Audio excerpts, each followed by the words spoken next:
अच्छा, आपने fourth schedule का पूछा। देखिए जी, फोर्थ शेड्यूल जो है ये जो हमारा एंटी टेररिज्म का जो लॉ है 1997 का, उसके अंदर जो है वो सेक्शन 11E है ATA का, जिसके अंदर जो है फोर्थ शेड्यूल के अंदर बंदे का नाम डाल देते हैं और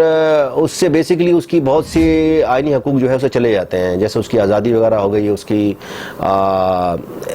फ्रीली मूवमेंट हो गई, उसके पैसों का लेन देन वगैरह रिस्ट्रिक्ट हो जाता है। मैं इसका प्रोसेस बता दूं कि जब गवर्नमेंट ऐसा काम करती है तो पहले जो है वो उसको बताती है और विदिन 30 डेज उसने बंदे ने जो है वो 3 डेज जो है उस बंदे ने जो है उस अथॉरिटी से, गवर्नमेंट से रब्ता करना होता है। वो पुलिस बेसिकली ये काम करती है, तो पुलिस के सामने उसको पेश होना होता है और विदिन 3 डेज जो है अपनी श्योरिटी देनी होती है कि वो जो है इस किस्म के जो शेड्यूल है उसके अंदर वो काम नहीं करेगा, मूवमेंट अपनी रिस्ट्रिक्ट रखेगा। जो उसको ऊपर रिस्ट्रिक्शन लगाई जाती है, एक रिस्ट्रिक्शन ये लग सकती है कि फ्रीली मूवमेंट नहीं करेगा, जहाँ जाएगा बता के जाएगा,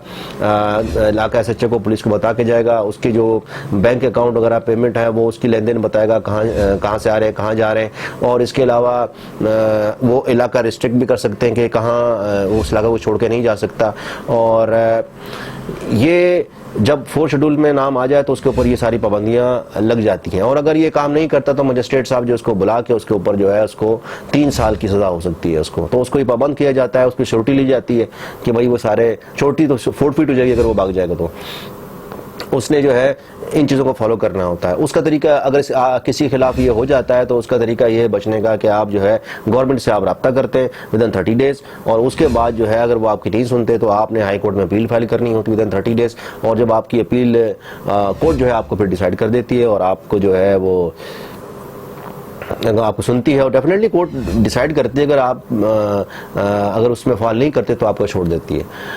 अच्छा, ऐसा होता क्यों है, क्यों आपको फोर्थ शेड्यूल में डालते हैं? फोर्थ शेड्यूल में इसलिए डालते हैं कि जिन लोगों का ताल्लुक बैन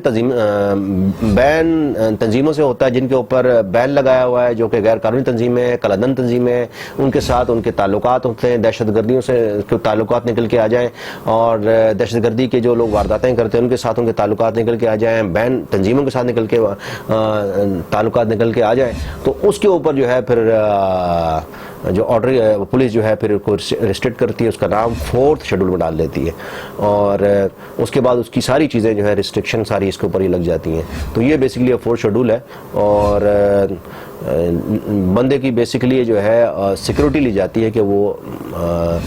दोबारा कोई ऐसा गैर कानूनी काम न कर सके। अगर सस्पिशियस है किया है तो फिर तो चला ही जाएगा, अगर सस्पिशियस है उनके किसी राब्ते में है तो वो जो है फिर उसको कन्फाइन कर देते हैं, उसकी आज़ादी को, उसकी आज़ादी सल्ब भी हो जाती है कि जहाँ जाएगा बता के जाएगा, कितने अरसे तक रहेगा, किससे मिलेगा, किससे मिल के नहीं आएगा, सारी उसकी आज़ादी लिखी जाती है। वो थाने के अंदर उसका सारा समझे वो थाने के अंदर जो है बंद के रह जाता है, थाने का होकर रह जाता है। तो फोर्थ शेड्यूल बेसिकली ये जो है उसकी आज़ादी और आईनी हकूक़ को सल्ब कर लेता है।